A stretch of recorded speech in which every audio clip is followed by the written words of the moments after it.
Hi everyone, we're here with Thuan Pham from Uber. Hi everyone. Thank you for being here with us today. My pleasure. And we always like to start out just kind of hearing about your personal journey. So maybe you could start by telling us kind of that first job and how you landed in that spot, and then maybe we can go back farther later about your own background and kind of some of those things you had to go through to get to that spot. Sure. When I graduate from college, I happened, just like most students in STEM, I interned for a tech company while I was in college. And that company happened to be Hewlett Packard Laboratories. So it was a really, really fun time for me to actually, do joint thesis between college and the industry. As part of that, I developed, knowledge and how to work in the industry, what are the practical application to the thing that we learned in school. And just like most intern, right, we do well in our internship. I got invited to join the company as soon as I graduate. And so I as soon as I graduated from college, I joined HP directly to the same team that I actually interned for the previous 3 summers before that. Sure. And so that was the beginning of my tech career. How did you kind of find HP, or what drew you to that? How did you know that was going to be the spot you wanted to start at? Yeah, so when in my sophomore year at MIT, where they had this internship program, we actually get to match between the students' interest in the various company, and the company get to choose, right, the top students that they interview for. And so that whole matching process landed me at Hewlett Packard. And once I went in there, since it's a research laboratory, there was a plethora of interesting projects to work on. And of course, in the very first summer, you go in there, they do a little show and tell, and you get to choose what project you want to work on. And so I happened to work for a really interesting project that worked on, case development tool, which is computer-aided software engineering tool that used sort of knowledge-based, rule-based kind of engine back in the the 80s, in the late 80s, yeah. And so that was really innovative and things like that. But the most transformative thing for me was the manager I had at the time was very kind. And that experience really made me fall in love, right, with the industry and tech, because you could easily go academia or whatever it is, right? But since that summer, I want to come back. I want to do more. And I start to see how I can apply my learning in school on very practical projects. Right, and so after that summer, the next summer when I came back, I get to choose different projects also. And ultimately, through my journey there, I get to work on multiple really phenomenal, interesting projects that are groundbreaking. Right, there was researching at the time, but all of those projects had actually become a reality now. Oh, so you got to see it all kind of. You were at that stage where it was kind of. Yeah, there's no way you could have foreseen all that stuff, but because the arc of research to application could be a long one. Right. So one of the awesome project that I got to work on was called Physician Workstation at the time, which is when we use computer workstation to actually, build software for doctors' offices, right? And then X-ray, machine, medicine history, drug interaction. We can use knowledge-based, rule-based to actually detect, drug interaction and all these sort of things. And that was a research prototype that we had back then. And now every clinic that you go to, right? All your Epic software, right? All the software running.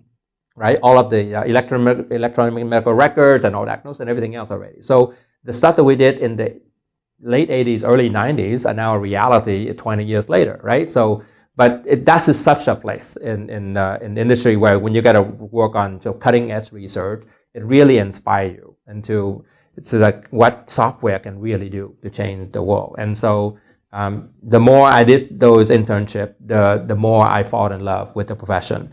And one of my advice to people, right, all my mentees along the way is like, find what you love to do.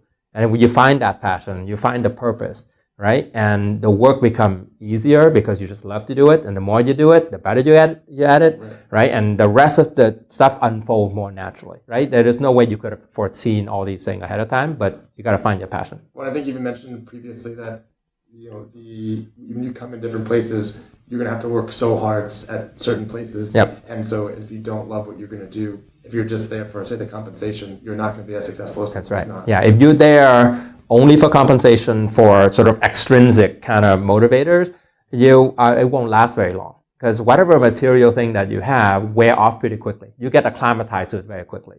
But if you are intrinsically driven, you're doing something because of a passion, right?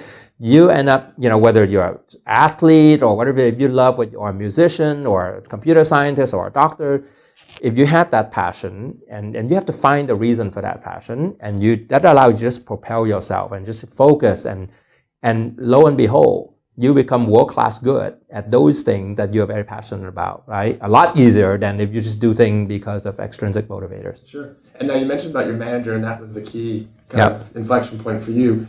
Did you what were the things that he was doing that really kind of motivated you? And how would you suggest someone to find a manager like that? Well, I stumble upon that manager by luck, just like many of us in the industry. A lot of things happen during daily lives, and sometimes we are lucky, right? I count myself very lucky to land with that first manager. And now he didn't do this with the intention of how to shape this person 20, 30 years later. I didn't, look at that experience like, oh, here's how I will become a person I am 30 years later, right? It was none of that. However, it planted a seed. So I remember the impression that when I was a snot-nosed kid, if you will, right? I didn't know very much. I was a sophomore in college, and I was working around in the team full of PhDs. So, but he made me feel very special, right? I had a project to do. Anyone. You were I was a peer, right? Everybody treat me with, kindness, respect as a colleague and things like that. And that helps a lot.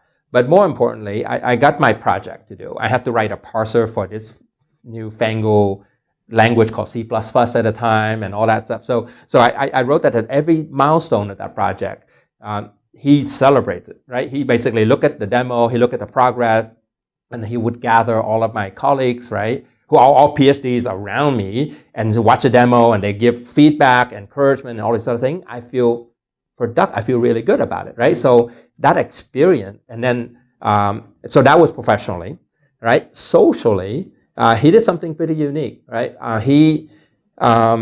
In the weekend, I was a poor college student. I didn't have anything other than a $100 bike that I have. And so I would just drive back and forth between the apartment that I rent for the summer and work. So I just come to work all the time, including Saturday and Sunday. I don't have anything to do. I live in the East Coast, and I intern in the West Coast in the summer.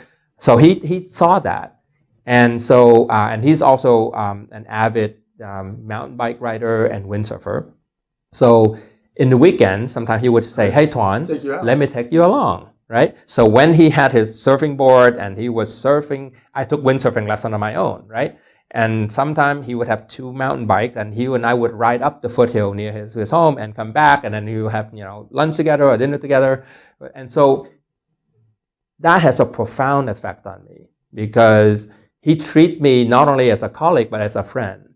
And again, I didn't know it at the time, but this was such a strong impression on me that how I turned out to be a manager decades later, I've always viewed that as my job as a manager, as someone's boss, is to enable them, right? To encourage them, to inspire them, to help them. And it's not to lord over them, because he never ever direct me to do something, right? He laid down the thing, he let my own motivator, drive to get the result. And ultimately, he treated me with such kindness that I felt like for that summer and all the summer after that, I give all of myself to the company out of my own volition internally, right? Rather than cracking the whip and get me to do certain things. And so that insight that I got me toward when I become a manager, many, many years later. It always stayed with me.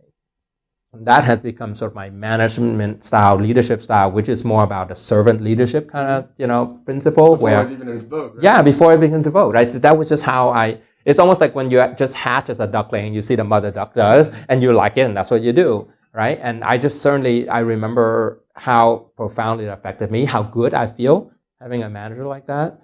And that one summer really, really changed the way I see things, right? And it's really important for us as STEM students, when you're in those formative years, right? How we form our perceptions and things like that matters a lot, because then later it calcifies into who we become. Would you have any suggestions for making sure as a STEM student that you kind of are approaching life in that way, or how do you kind of do that? You're kind of lucky, but is there any things that you've learned of to take some of the randomness out, maybe? Exactly. So luck happened to all of us, right? But if we are a little bit more astute, we can help shape our own luck too, right? Through what the decision we make. So I would encourage like the student who are a STEM student or in the first few years of the career, right? Right after school, prioritize on learning and prioritizing joining team or company because of the culture, right? Like the only time you get to choose your boss is when you accept the job.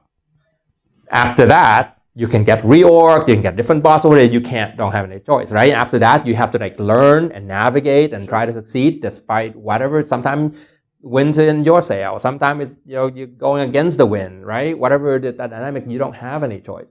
The only time you have a choice is when you choose who you want to work for the first time. Right. So choose wisely, right? Pick the team that inspire you, pick the work that inspire you, pick the managers or leader around you that help you grow. Right? And then have that mindset of learning and growing and progressing. That is really important. And then if you choose wisely, you kind of make your own luck too, right? If you build on itself. Exactly, build on itself. Let's say if you have choice A and B. One company pay you $100,000 more, right, than this other company. But that is I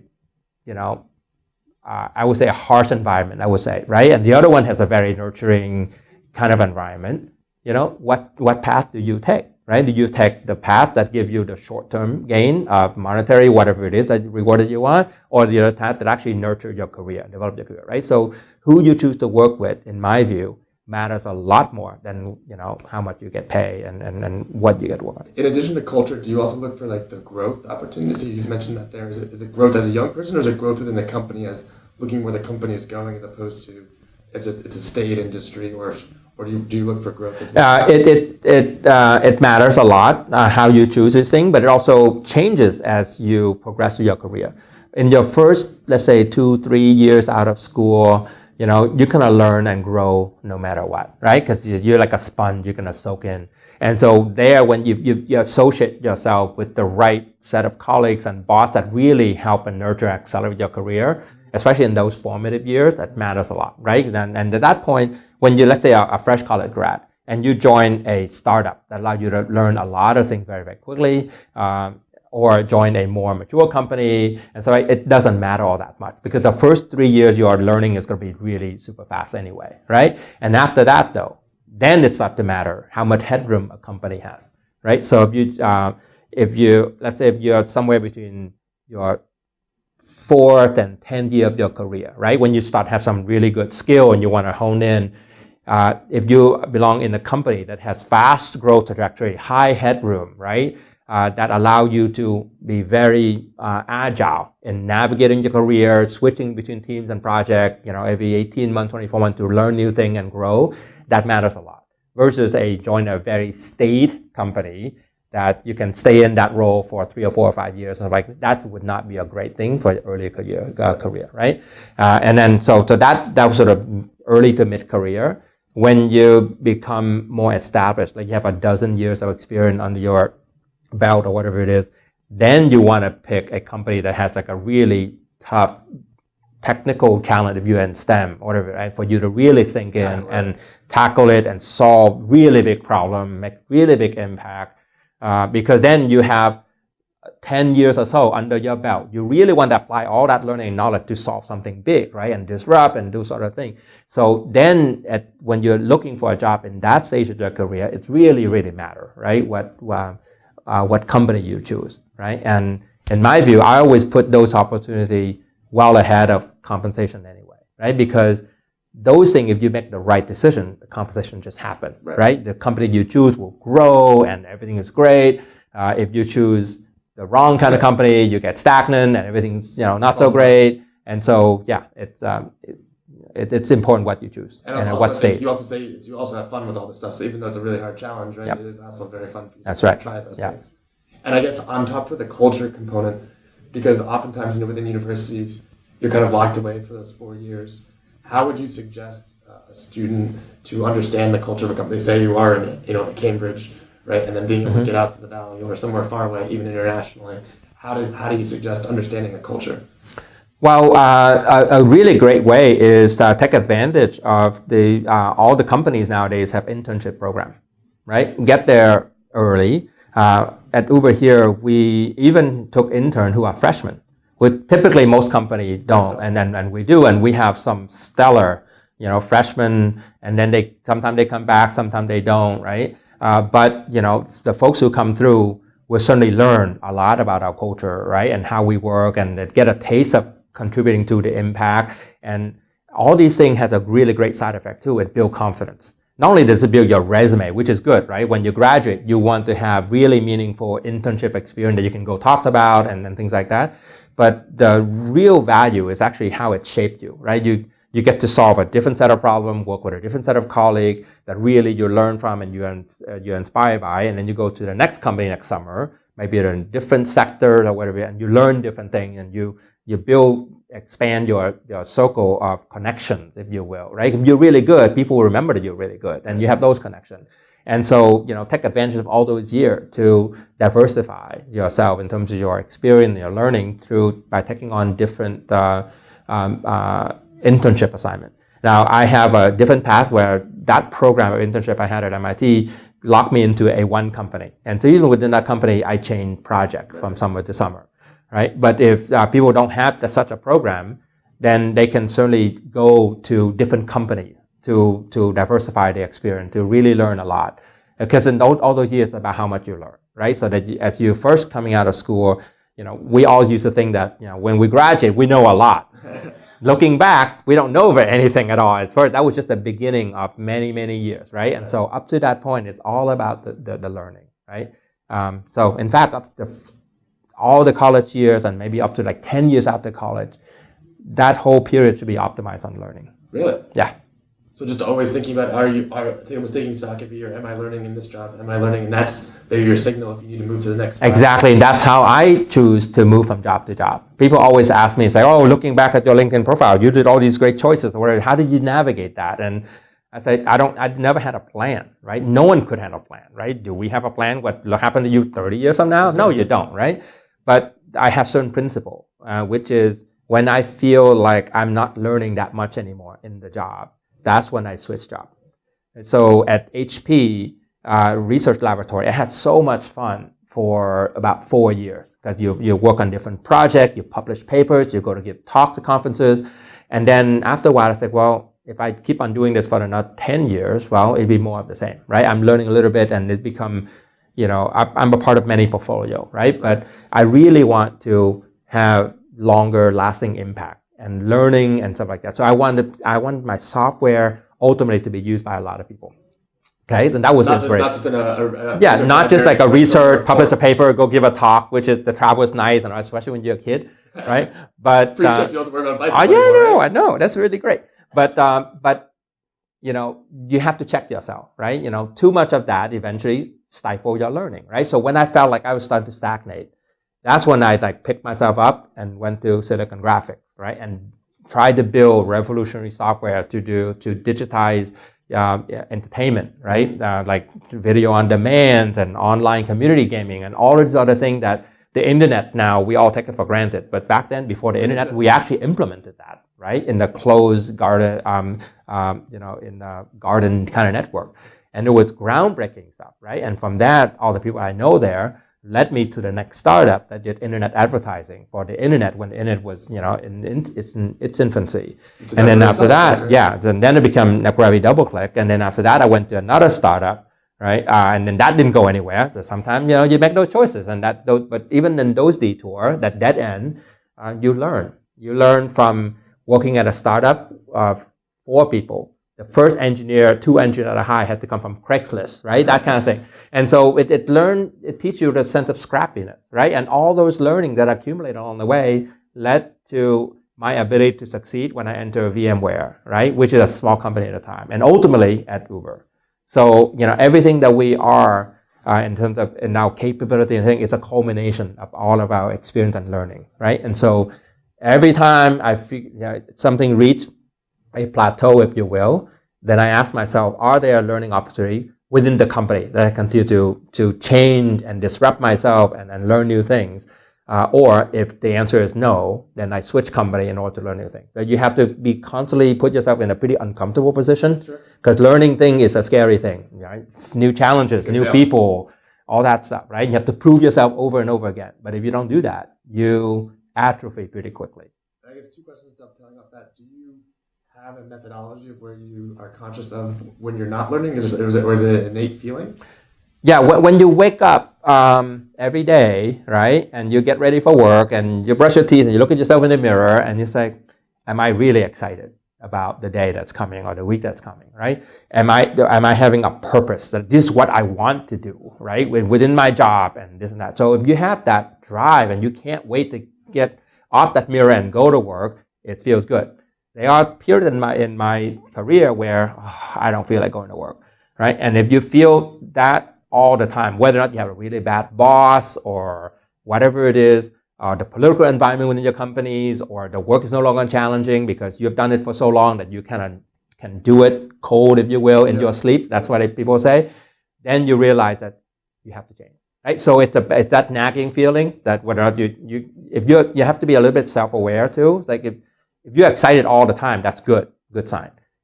If you catch yourself not being excited too many days in a row, then you have to ask yourself, why is it? What is it? What can I do to change it? And if there's nothing you can do to really change it within the context of the company, the structure you're in, then it's time to change, because you can always change your own career, right? You're in complete control of that. You can choose what company to quit and join, and then you got to take matter into your own hand. But you got to know yourself. Gotcha. So I think in the student body today, there's a lot of kind of somewhat of a fear or anxiety because they have what they consider a predetermined step process of 2 years here, 2 years here, then go to MBA school next 2 years. And like you said, they're almost planning out the 30 years. Yeah. But almost what you're saying is they've got to really almost enjoy the anxiety, because that's when you can actually make impact. Yes, and I agree with that. I mean, it's very, I would say, somewhat dangerous and certainly not helpful to lay down your career in very specific incremental stuff like that, because no one knows. Especially in nowadays, the world changed so rapidly because of technology, because of policy, because of whatever it is. Things are changing faster and faster and faster. And if in the start of our journey of 30 years, and we lay things out specifically in every two steps, we're going to be wrong, probably 99.9% of the time, if not 100%, right? For sure. And so it's much better to be nimble. It's much better to figure out the next couple years, which is all we can really know and try to project anyway. What do we want out of that next couple years, right? If it and the concept you kind of reevaluate, right? So as you go through that first year of the 2-year thing that you're thinking about, here's what I want to learn, here's what I want to learn, right? And then you look at the year after that. If there's still a good path to go forward in terms of learning and contributing and making an impact, you keep on going. Right? And then when you see that things are at an impasse or a dead end or situation you don't really like anymore, then you figure out, okay, what other step can I take to change it in a non-linear way? And so I would be I would advise people to be more nimble, right, with their planning. There is danger also that these days this whole notion of jumping around very quickly so when you're very young in your career, jumping every 2 to 3 years to learn new things over the first 4 or 5 years, that's perfectly good. But after a while, you want to build the technical depth. You want to build the expertise, right? And it's very hard to do that when you hop job every year. Right, because you don't have to it takes 6 months to understand that. Exactly. It takes 6 months, takes a year to be really understand and be fully productive. And then you want to use that full productivity to make really big impact, which for something really big usually take 2, 3, 4 years to build. Right? And if you just hop every single year, people can look at that as like, this person is not committed. This person doesn't really have a whole lot of depth behind that. You can become a jack of all trades, a master of none. That's going to be very hard later in the career. In the first 5 years doesn't matter, right? But on your year 10 to year 20, that decade, right? That's when you want to really dig in. You want to rise up. You want to build. You can only rise up when you make big impact and big accomplishments at any company, right? And the question is, what skill do you need to accumulate so that when the opportunity arises for you to seize, you can fully maximize that opportunity, right? And then I guess from your own perspective as a leader in technology, obviously you have to create great code, but are there any specific traits outside of that that you look for when you hire? Yes, when I hire, I tend to hire, put a strong emphasis on people who are really passionate and committed to what they want to do, right? Rather than people who join this company because it's a hot company, especially I'm really suspicious of that, right? Especially when we have to run up the IPO, how many people jump into this thing because of they want to jump on the IPO bandwagon rather than like truly buying into the mission, right? So it's sort of attitude over aptitude, right? The things that you need to learn, smart people can learn things very, very quickly, okay? But if the desire, the motivation that people want to join a mission, right, to solve something really big, and you detect that, and you detect their passion by asking them in their last job, why do you care about that job? What makes you? And if they can talk about it with great passion and show great achievement, then you know these people are believers, right, in whatever it is. And if they have that passion and that sense of focus and energy, they can be great at anything they set their mind to, right? So those are the things that I really, really look for, because, people are experienced, people are accomplished, and there are many, many of them, right? All of us who've been around the industry for 10, 15, 20 years have a lot of experience, right? But it's beyond all the people with lots of experience, the one with the passion, the energy and the drive, and the hunger to accomplish, to achieve something. Those are the things that would lift them above, others, right? And those are the people that you want to be on your team. If you want to create a dream team, those are the players that you want. Got it. And then I think one thing we always kind of are thinking of nowadays too is, I thought your background was especially poignant on this, is that in a sense aptitude and ability is kind of evenly distributed across the world, but oftentimes opportunity is not. Yep. And so how, kind of as a leader, have you started to see, even when you think about it, the school, like a bunch of the schools or where you come from, your backgrounds can oftentimes be predictors of where you end up, but oftentimes they have a lot more potential, let's say, than they're ever given the chance to do. I know, yeah, that is something that society hasn't fully, have the solution for. I completely agree with that whole notion that talent that's spread evenly distributed actually everywhere around the world, right? But the opportunity is only concentrated in certain part of the world, right? Silicon Valley here, there had to be more than the slum of, some, developing country, right? But they are, statistically, they're probably just as brilliant people with potential there. But how do you find that? And so I can only hope that, on the thing that we can do right now is we have to cast a far wider net, right, to provide internship opportunity, to go find and create opportunity for people in area there opportunity that exists, and then bring them here for internship or whatever it is, right? Or in our engineering organization, we actually operate in 15,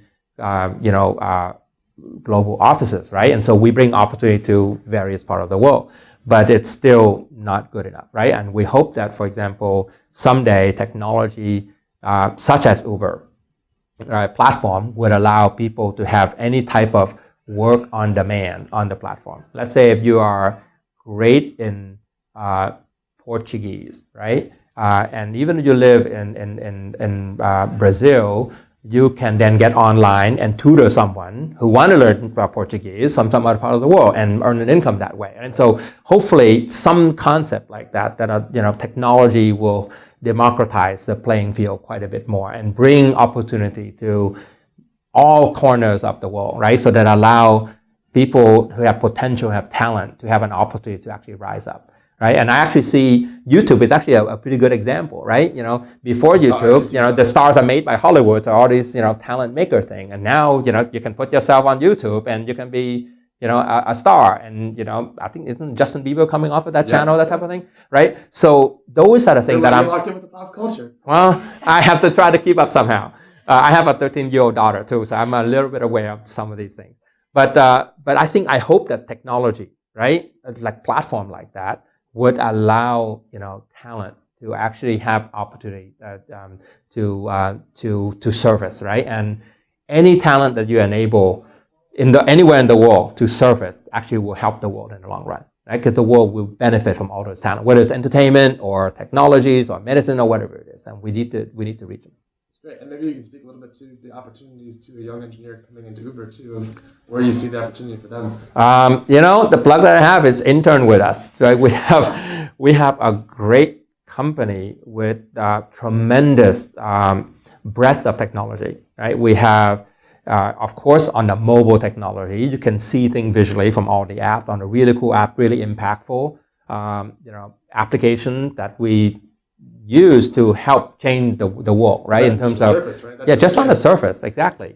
Underneath that, we have core infrastructure. When you work on compute or storage infrastructure or networking, we have that because we have to power everything on top of that. We have data infrastructure. We have machine learning platform. We have machine learning practitioner everywhere in the organization to bring AI into how do we solve pricing problem, how do we solving routing problem, how do we solve ETA problem, how do we solve fraud problem, and all these other things, right?